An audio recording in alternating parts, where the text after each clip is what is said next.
DH Radio. Écoute, c'est du belge. C'est une découverte. DH Radio. Philippe de Rémaker, bonjour, bienvenue sur DH Radio. Avec notre découverte belge de cette semaine, c'est Romain Helvétius, Written in the Sand, c'est le titre de la chanson. Un petit extrait et puis on en parle. It's written in the sand that nothing lasts forever. You run to the end and in the end it's over. Bonjour Romain. Bonjour Philippe. Alors Romain Helvétius, déjà rien que le nom, on sent qu'il y a quelque chose derrière. Tu me racontais hors antenne, ce nom a une histoire incroyable. C'est ton vrai nom? C'est mon vrai nom, voilà. Ouais. J'ai voulu le garder. Pas besoin de prendre un pseudo. Voilà, bah écoute, j'ai un nom unique, donc je voulais le garder. Ouais. Voilà, donc c'est purement français d'origine. Le nom, je suis totalement belge, mais le nom est purement français, et donc ça vient de l'Helvétie, qui est l'ancien nom de la Suisse. Ouais. Et donc voilà, un long parcours historique. Ceux que ça amuse peuvent aller voir sur internet peut-être, parce que oui, l'écrivain français, Claude Adrien Helvétius. Et on remonte très loin, jusqu'à un roi, jusqu'à 18e. Ouais, donc voilà. Alors Written in the Sand, c'est le titre de ta chanson qui est en découverte cette semaine sur DH Radio. Écrit dans le sable, donc il y a du sable dans le clip, hein, c'est un petit peu logique. Ouais, et en plus c'est du sable belge, hein. Ouais, c'est pas du sable importé d'Hawaï. C'est tourné à la côte. Voilà. D'accord. Ton parcours est déjà relativement long, on va dire. Tu as commencé la musique très tôt et t'es un peu autodidacte, non?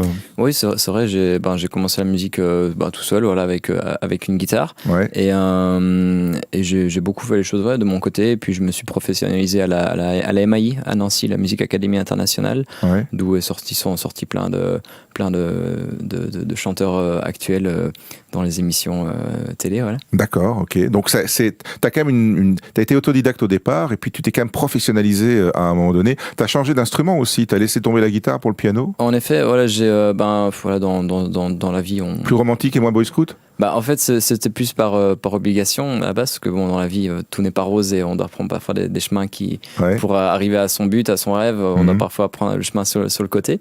Et donc, j'étais opéré d'une tumeur cérébrale à l'âge de 18 ans, ouais. À l'âge où je me voyais guitariste professionnel sur les scènes, accompagné des artistes. Je chantais déjà à l'époque. Et voilà, cette tumeur m'a en fait généré des lenteurs dans le côté gauche. D'accord. Et donc j'ai dû arrêter la guitare de façon professionnelle. Je me suis vraiment concentré sur le chant et j'ai switché sur le piano pour continuer à m'accompagner. D'accord, tu t'accompagnes, puis c'est un instrument de composition aussi, d'écriture? C'est un super instrument de composition, le piano, c'est un instrument hyper complet, et c'est ce qui, moi, aujourd'hui, me permet de m'accompagner sur scène et de composer. Ouais. Alors, Written in the Sand, ce single, il y a une petite partie électro au début, puis on passe sur du piano-voix. On a l'impression de retrouver des accords à la Obispo là-dedans, et puis le morceau continue. C'est un peu ça qui t'a nourri? Écoute, en fait, c'est vrai que le morceau c'est vraiment mis en place de façon très naturelle. On s'est pas dit tiens, je vais faire, on a une recette là, on va mettre un peu de ça, un peu de ça. On n'y a pas pensé avant d'arranger le morceau. Ouais. Les choses sont faites très naturellement, et puis voilà, sur le mixage, on a décidé de mettre cette intro pop qui est à la base en piano pour vraiment mettre l'identité du morceau tout de suite pour accrocher. Et puis on repart, c'est vrai, sur un côté beaucoup plus pur, mélodique, piano-voix, qui est quand même une des choses qui caractérise beaucoup ma musique, avec du francophone, parce que je voulais raconter une histoire et un refrain dans ma langue, et un refrain en anglais qui était la base de la composition en fait, et par la suite j'ai pas voulu le traduire parce que je l'aimais bien comme ça, mais c'était important pour moi de raconter l'histoire du morceau en français quand même. Ouais. Alors c'est justement ce refrain en anglais, c'est parce que c'est la première chose qui est venue.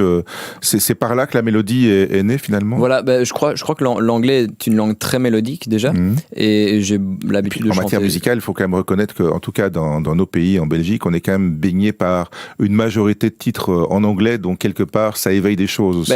C'est vrai que la Belgique est aussi très proche de la France au niveau musical, mais faut pas oublier qu'on a toute une partie du pays qui parle pas français. Ouais. Et je pense qu'on peut amener un peu d'anglais, ça reste sympa. Il y a un côté mélodique vraiment super dans cette langue-là. Et après, c'est vraiment pour un choix personnel que je voulais raconter ce morceau après, comme en français. Et en fait, il se trouve que autant dans le mix que dans le texte, il y a vraiment un mixage de pas mal de choses. Vraiment, c'est un peu comme une recette. Je veux dire, il y a de l'électro, il y a du piano, il y a de la chanson française, il y a de l'électro. Voilà. L'électro, c'est petite touche quand même. Hein.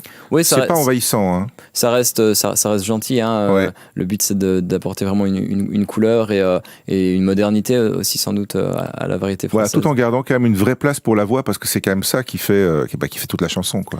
Ouais, je pense, j'aime beaucoup le côté vocal aussi dans la musique et donc on a vraiment essayé de trouver un bon setup avec une recette là qui fonctionne apparemment. T'as été nourri à la chanson française classique ou bien à la chanson francophone un peu plus moderne Alors c'est vrai que j'étais dans une famille qui écoutait vraiment de tout. Je suis autant fan de Queen comme j'écoute du Michel Polnareff que j'ai vu en concert à Bercy quelques années. Voilà, donc je suis super éclectique et c'est ça qui fait aujourd'hui que j'essaie de mettre dans ma musique toutes les choses que j'aime, que j'apprécie. Alors sans vouloir nier les autres, tu parles de Polnareff, moi je parlais d'Obispo au tout début, c'est quand même dans l'écriture de mélodie, au rayon mélodiste, ça reste quand même deux pointures, c'est un peu inévitable de tendre une oreille ou un regard vers eux. C'est vrai, déjà ça me touche beaucoup la comparaison parce que Obispo ça reste quand même un compositeur c'est hors pair hein. Voilà, c'est incroyable. Et Polnareff avant lui, on sait que l'un s'est fort inspiré de l'autre, en tout cas il y a une filiation musicale, on va dire. C'est sûr, donc moi oui, clairement c'est des artistes quand je les entends, on peut écouter tout l'album, tous les albums, il n'y a pas un seul titre qui a jeté, et je trouve ça incroyable, des carrières comme ça, où tout ce qu'ils ont fait, il y avait presque rien de pas bon en fait. Ouais. Donc ouais, je pense que c'est une très bonne influence. Alors toi, tu as un single qui vient de sortir maintenant, même si tu as déjà fait des choses par le passé, mais sous ce nom Romain Helvétius, c'est encore un début de carrière, on va dire, avec Written in the Sense. Tu as déjà des morceaux dans le tiroir pour la suite? Tout à fait, donc c'est vrai que ça fait un peu plus d'une quinzaine d'années que je fais de la musique, et la musique, c'est un long chemin, il faut se trouver, il faut se professionnaliser aussi. Et là, j'ai décidé enfin d'arriver avec des choses vraiment sincères, vraiment qui viennent de moi, voilà. Ouais. Et j'ai déjà des choses dans le tiroir, et je travaille aussi. Bien. Donc là, j'ai déjà un deuxième single qui est prêt. Ouais. Donc je suis impatient de lancer la suite également. Alors déjà, Written in the Sense, il y a un beau clip aussi à voir sur internet, donc tourné à la côte belge, voilà, et en noir et blanc. Il y a un choix esthétique particulier aussi c'est pas un noir et blanc exactement, il y a une couleur qui est un petit peu, je veux dire, filtrée, on va dire. Ouais. Donc ça c'est un choix du réalisateur et de moi aussi, parce qu'on voulait donner un côté très réel en fait dans le titre. Quand même vachement désaturé, comme on dit. Voilà, le but était justement pas de le saturer, de faire on est à la côte belge, on est entre Middelkerk et Nieuport. Le but c'est pas de faire croire qu'on est à Hawaï et voilà. Le but c'est d'avoir un côté réel. Le morceau parle d'un thème très très personnel et le but c'est que les gens se retrouvent dedans. Ouais. Donc voilà, même s'il y a des beaux danseurs dans le clip, le but c'est quand même une jolie partenaire aussi. Voilà, c'est vrai qu'on a choisi des gens talentueux pour participer au tournage. Donc mais voilà, le clip pour moi est vraiment partie intégrante de single. Ouais.